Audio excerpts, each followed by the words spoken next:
We got a special guest today. His name is Brian Hanley. So today we have a personal trainer in the house. I'm more than a personal trainer, man. And we're gonna go deeper on his success. We go on real deep. Fitness, and we're gonna go through his brain to see what kind of knowledge he has. Knowledge. And we go from there. So Brian. A lot that you don't want. So Brian. Yeah, I'm listening. What? I might be crazy, but I'm always listening. What the hell are you doing, Eastie?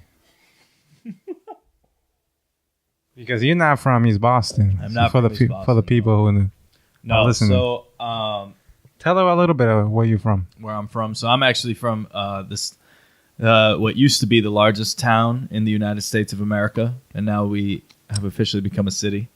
Really? Yes, just a few months ago. I did not vote for that, but the split was actually crazy. So many people were so torn about this, Framingham becoming a city. Like, I don't even know why this was news. Like, who cares?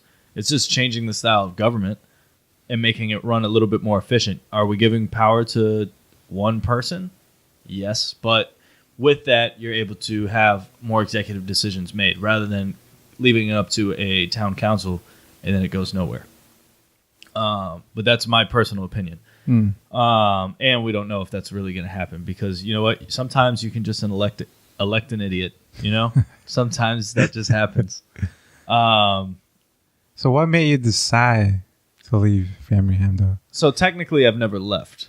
Okay. I'm a resident there. Okay. Like, I still live there, technically. But everything I do now is in the city. Okay. So, great. So basically, because Framingham is not a big city, you're leaving and you can't find like a job there, so you have to move to the big city. No. I started going to school. Oh, so okay. my whole reason for leaving Framingham, I was a commuter to UMass Boston. Oh, okay. And then I would sleep some nights over at my aunt's place. So I would still commute back to Framingham, and and my schedule was real simple. I just had Monday, Wednesday, Friday when I started out my freshman year. I like how you say simple. It was very simple. And then my classes went from, I think it was 10 to 2, something like that. Okay. Monday, Wednesday, Friday. So I had a very, it was strict, but it was simple, real simple, and I could, fit everything around it. And I was working out again. I started working out again. After working, I was working at a moving company over the summertime. I got fat. I got so fat. I went from 185 pounds to about 205. That just in a couple months. What was your diet? A lot of junk food. I was eating so bad. And I don't. And you know me. So you know how I am. Like, I'm not somebody who I don't say, you should feel bad about what you're eating. No. Oh, you're getting fat. Like, I don't say any of that. I say that to you because motivation. I know. Yeah. I just thought it was funny. I'm not trying to motivate you. I'm trying to get. I thought you were a good friend, but all right. I am a good friend. So, I believe it. What is a friend if they can't laugh at you? You know. Correct. What I mean? I agree with that. A lot of people, I think, are. You got tight they have like a stick up their ass. They can't far up there. Get loose. Yep. Like, everything's just let it out. Life is supposed to be funny. Laugh at yourself. Yeah. Oh man, I have so many jokes about myself. So in that statement, you said that you're going to UMass. I am going to UMass. Yeah. What's your major? Exercise science. So tell us about that. Well, what is that entitled? If somebody wants to get into that field, is it something that... It's super competitive. Okay. It's more of so exercise science, if you're going to go into that, you can't really stop with a bachelor's degree if you intend to find something along like a position along those lines. You can go the personal training route, work for a corporate gym if you're going to do that. Okay. And then, you'll make pretty... Corporate, like But it's a different corporate, Equinox, or really to make money, they're probably the best ones to go to. Okay. Because the culture there is everybody basically has. So like a health work kind of. Health work. I mean, I never worked at a HealthWorks, but it's a similar structure. Same thing with BSC. Okay. But Equinox is where everybody gets paid more, because they have a bonus structure that dramatically increases how much money you can make off of a training session. So starting off, you would make 26 an hour as their tier 1, and people are paying the lowest rate, which is like 100, must be 105, 110. And this is my understanding of it when I was there. I was only there for 4 months, and then I left. So if somebody wants to become a personal trainer, what are the requirements that we need? A high school degree or equivalent, CPR certification, and about $500. Oh, okay. And then from there, like, can anyone become a personal trainer, certified personal trainer? Technically, yes. So you can learn everything as long as you can read a book and take the knowledge from that book, and then from there show that you learned something and take a test. Most are multiple choice tests. Then you will be certified. So that's basically what I did. But now there's also like schools or institutes rather where you can spend a whole semester on working on becoming a personal trainer, and they actually, it's somebody teaching you. So you're not just reading from a book and not having any practice going into it. And I came from a strength and conditioning background, so I never did personal training beforehand, but I knew what it meant to go to the gym and work on things. And on top of that, I consider myself pretty open-minded. Mm-hmm. So with that mentality, especially in fitness, then you allow for yourself to grow and learn new things that aren't just powerlifting, aren't just Olympic lifting. It's not cultic. Like you cultivate everything that you can and you put it together so that you can deliver it to one person. And that's basically what personal training is. On top of everything else if you're a really good trainer, I mean, depends on what club you go to, and how good you actually are and what services you're willing to give. Some people will put nutritional suggestions. Like my personal opinion on nutritionists, it really depends. Is it going to work? Fine. I don't believe in putting a lot of limitations on people, just because that's not a way to live. Like, right. First of all, we already have laws. Second of all, we already have religions and then things that are compelling us to live a certain way. So why should I be? I'm just another human being. Like, I'll tell you what's going to work for you or what might work for you, because that's not necessarily going to work. But I don't want to be this other overarching construct that's keeping you back from living life to the fullest and living happy. Right. You know what I mean? I feel like people sometimes they look for a personal trainer and they quit because of all the restrictions they put in their life.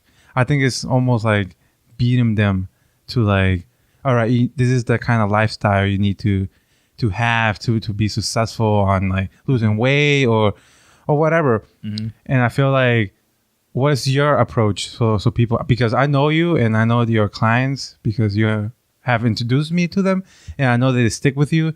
So you must be doing something different, because I know other personal trainers that they train for those free 3 days session and then they bounce. So what's your kind of approach so people don't feel like restricted or like what makes them stay? Yeah, well, basically. It's my charming smile. It's my burning glare. When people look into my eyes, they get lost. It is psychology. It is funny now and talking about it, but it is psychology about just I know what you mean. Smile and coming out confident. Sometimes you come out groggy, egotistical, not confident. I think if I've convinced anybody of anything, it's that I have many alter egos, like borderline multiple personality disorder. Maybe. Is this something some personal trainer will need to develop, or no? Don't develop this. Don't develop. Like, I am not the textbook trainer. I will never say that I am, and I'm never going to say everybody needs to train like me, because that goes completely against what I actually believe what personal training is. Because so this is the perfect formula for pudding. Excuse me. For what you kind of call it is rapport, and through rapport, people tend to stay with you and train with you. So do you use kind of like some of the rapport kind of techniques.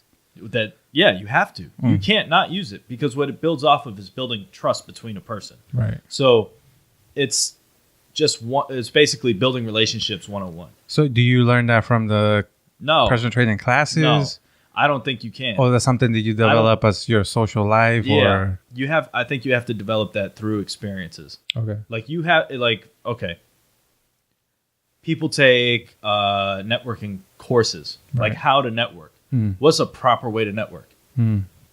I could tell you that. It's real simple. It's a couple steps, and I'm not even going to number them because it's so stupid for me to number. How do you meet somebody? 1, you go up to them, you introduce yourself. 2, you ask them questions to find more about them, and you tell them things about yourself so that they know who you are and who they're speaking to.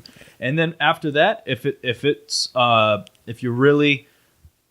worked, if that person was vibing with you and you were vibing with them, then from there you develop a professional relationship. And that's not just professional. Like, that's how life is supposed to work. Like, that's not something new. That's not something that I feel needs. Well, actually, it does need to be taught. Socialization does need to be taught. I feel like it should be. It should be, but in school. No, it should be taught at home. But it should be taught at home. A lot of things should be taught in home, and nobody has stepped. Parents actually don't step up to it. Yes, I feel like taxes. A lot of people just like. I understand the whole social dynamic kind of techniques you have to develop. I feel like a lot of people just like hearing about themselves. So if you let them talk about themselves and then you just let them keep asking questions about themselves, it'd be easier to start the conversation. Mm-hmm. And then if they ask you or don't ask you, you don't have to bring your stories in if they don't want it. Right. I think if you're trying to be... Force them to listen to me. But I think you have to let it be organic. Yeah. No, it has to be. So I'll take you through my process, okay? Especially when meeting a new client. Do you agree that this is like the biggest part of gaining clients? And the biggest part of gaining clients is knowing your craft and being able to sell it. That's what I was going to get at, and that's why I'm saying I'm not a textbook personal trainer. I'm not the trainer that people necessarily want. Do I want what I try to help my clients get, because I can't make them do anything. When they come in and work out with me, and I'm not working out, I'm there to train them. Like, if you have a trainer that's working out with you, fire him. Why you say that?